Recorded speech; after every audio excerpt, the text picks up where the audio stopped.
खुलुमबाय बेयो बड'लेण्ड इंखं टेलिभिजन दिनै 16 अक्ट'बर 2021 शनिबार खालि सानसेनि बरादखौ नोंथांमोननि खाथियाव लाबोदों आं सदानन्द दैमारिया।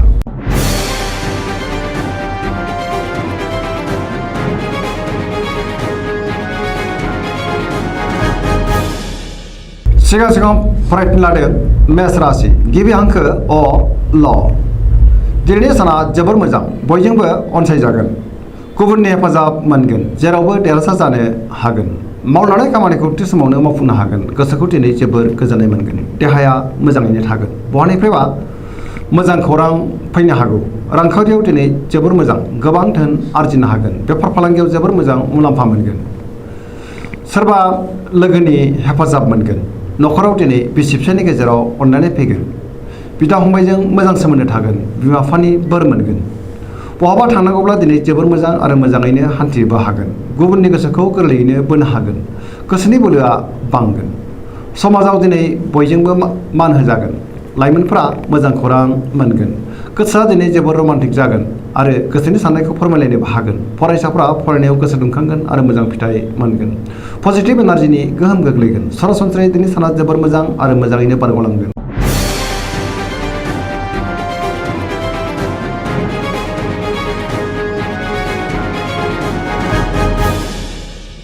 वृष राशि गिबि हांखो इ उ ब।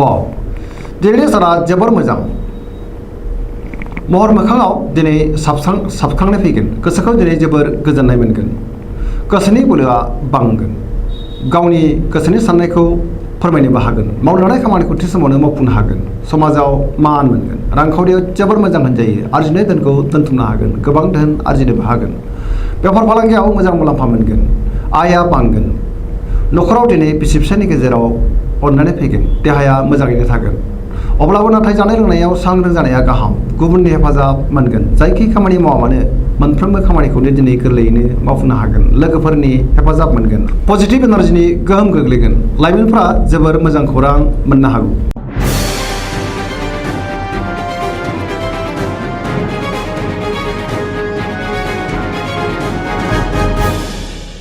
मिथुन राशि गिबि हांखो क स। दिनैनि साना जोबोर मोजां, बयजोंबो मोजां मोनजागोन आरो अनजागोन, सुथुरा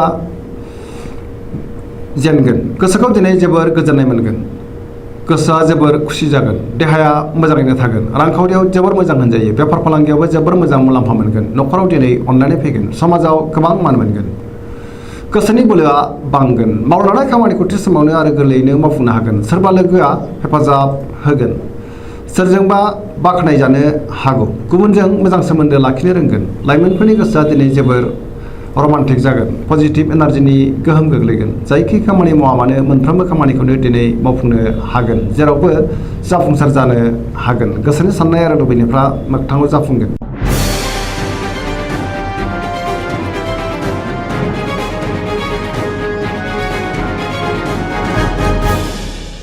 कर्कट राशि गिबि हांखो ड ड ह। दिनैनि साना जोबोर मोजां, सोरबा लोगोनिफ्राय मोजां खौरां मोननो हागौ, गोसोनि साननायफोरा मोगथाङाव जाफुंगोन, गोसोआव पजिटिभ साननाय फैगोन, मावलांनाय खामानिखौ थि समावनो आरो गोरलैयैनो मावफुंनोबो हागोन, रांखावरियाव दिनै जोबोर मोजां होनजायो, बेफार फालांगियावबो जोबोर मोजां मुलाम्फा मोनगोन, देहाया मोजाङै थागोन, गोसोखौ जोबोर रमान्टिक मोनगोन, गुबुननि हेफाजाब मोनगोन, न'खराव दिनै बिसि फिसायनि गेजेराव अननानै फैगोन, समाजाव बयजोंबो मान होजागोन आरो मान मोननो हागोन, फरायसाफ्रा मोजां फिथाइ मोनगोन।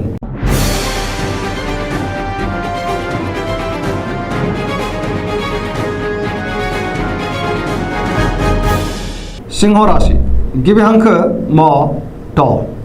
दिनैनि साना मोजां आरो गाज्रि गेजेरजों बाबेनलांगोन, गोसोआ दिनै जोबोर बेले बेजे जागोन, मावलांनाय खामानिखौ थि समावनो मावफुंनो गोब्राब जागोन, सोरबा लोगोनिफ्राय हेफाजाब लानांगोन, बहाबा दावबायहैनो खाबु मोनगोन, रांखावरियाव मोजां, नाथाय अब्लाबो खरसायाबो बांगोन, गोबां धोन मोननोबो हागोन, बेफार फालांगियाव मोजां मुलाम्फा मोनगोन, गोसोनि साननायखौ दिनै गुबुननो फोरमायनो हागोन, न'खराव दिनै अननानै फैगोन, समाजाव गोबां मान मोनगोन, गुबुननि गोसोखौ गोरलैयैनो बोनो हागोन, देहाया मोजाङै थागोन, नाथाय अब्लाबो जानाय लोंनायाव सांग्रां जानाया गाहाम, गुबुननि थाखाय जिंगायाव गोग्लैनांनो हागौ।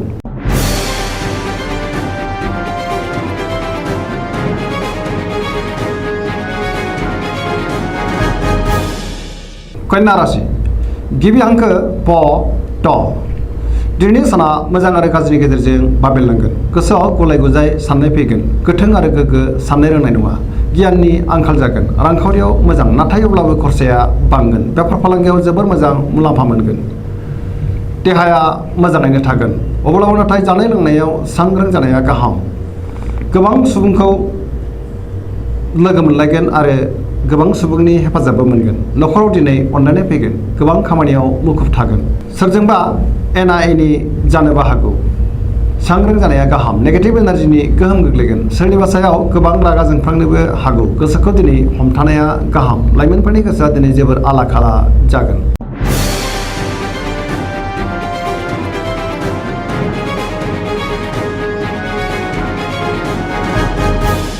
तुला राशि गिबि हांखो र ट दिनैनि साना मोजां आरो गाज्रिनि गेजेरजों बाबेरलांगोन अब्लाबो गोसोनि बोलोआ बांगोन गोसोनि साननाया नाथाय देबोरबो नांगोन मावनो लानाय खामानिखौ थि समावनो मावफुंनोबो हागोन देहाया मोजाङै थागोन नाथाय अब्लाबो जानाय लोंनायाव सांग्रां जानाया गाहाम रांखावरियाव दिनै बारा मोजां नङा नाङा फाङा खरसाया बांगोन आयनिख्रुइ खरसाया बांसिन जागोन मोननो गोनांखौ दिनै मोननो गोब्राब जागोन न'खराव बिसि फिसायनि गेजेराव अननानै फैगोन समाजाव मान मोनगोन बेफार फालांगियाव बारा मोजां नङा गुबुननि गोसोखौ बोनो गोब्राब जागोन लोगोफोरनि हेफाजाबखौ मोनगोन गोदान थांखि लाथ'वाब्ला आरो गोदान प्रजेक्टखौ दिनै जागायथ'वाब्ला मोजां नङाब्ला खहा जानांनो हागौ सेंग्रा सिख्लाफोरनि गोसोआ दिनै जोबोद आला खाला जागोन गोसोआव गोजोननि आंखाल जागोन नेगेटिभ एनार्जिनि गोहोम गोग्लैगोन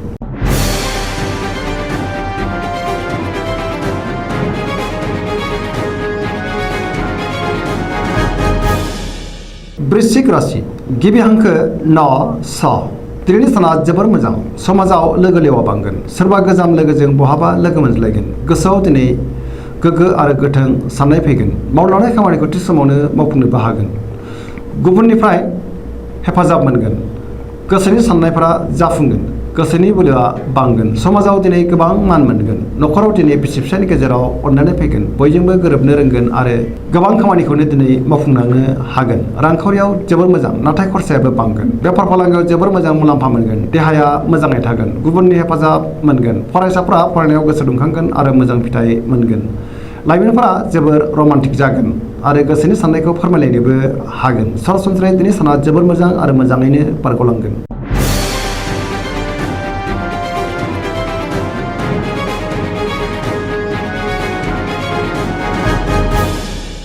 धनु राशि गिबि हांखो ढ फ भ दिनैनि साना जोबोर मोजां गोसोआव बोलो बांगोन मावनो लानाय खामानिखौ थि समावनो आरो गोरलैयैनो मावफुंनो हागोन गोसोनि साननायफोरा जाफुंगोन रांखावरियाव जोबोर मोजां मोनजायो मोननो गोनांखौ दिनै मोननो हागोन बेफार फालांगियाव जोबोर मोजां मुलाम्फा मोनगोन समाजाव मान मोनगोन देहाया दिनै मोजाङैनो थागोन न'खराव बिसि फिसायनि गेजेराव अननानै फैगोन बिदा फंबायनि हेफाजाब मोनगोन बहानिफ्रायबा हरखाबै मोजां खौरां फैनो हागौ लाइमोनफोरनि गोसोआ दिनै जोबोर रमान्टिक जागोन आरो गावबा गावनि गोसोनि साननायखौ फोरमायलायनोबो हागोन पजिटिभ एनार्जिनि गोहोम गोग्लैगोन फरायसाफ्रा फरायनायाव गोसो दुंखांगोन आरो मोजां फिथाइ मोनगोन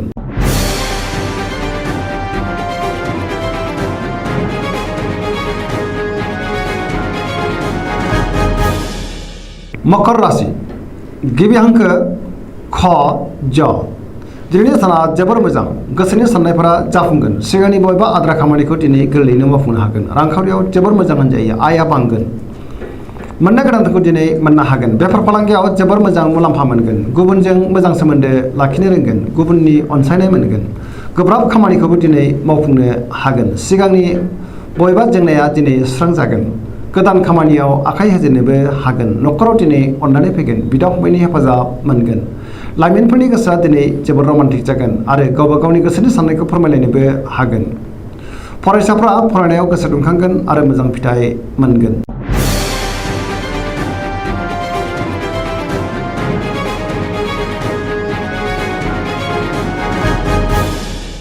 कुम्भ राशि गिबि हांखो ग स स दिनैनि साना जोबोर मोजां गोसोखौ दिनै जोबोर गोजोननाय मोनगोन मावनो लानाय खामानिखौ थि समावनो मावफुंनो हागोन बहानिफ्रायबा मोजां खौरां फैनो हागौ समाजाव दिनै गोबां मान मोननो हागोन गोबां मुंदांखा सुबुंजों लोगो मोनज्लायगोन रांखावरियाव जोबोर मोजां होनजायो आरजिनाय धोनखौ दोनथुमनो हागोन बयनिफ्रायबा गोबां धोन मोननोबो हागोन।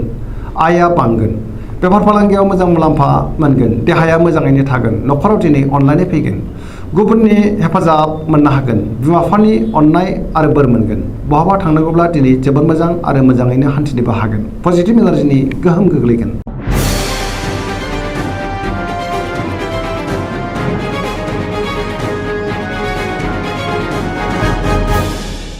मीन राशि गिबि हांखो ड स दिनैनि साना मोजां आरो गाज्रिनि गेजेरजों बाबेरलांगोन। गोसोआव नेगेटिभ साननाय फैगोन।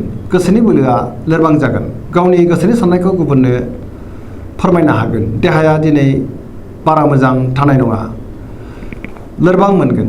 जानाय लोंनायाव सांग्रां जानाया गाहाम। रांखावरियाव मोजां, नाथाय अब्लाबो खरसायाबो बांगोन। बेफार फालांगियाव मोजां।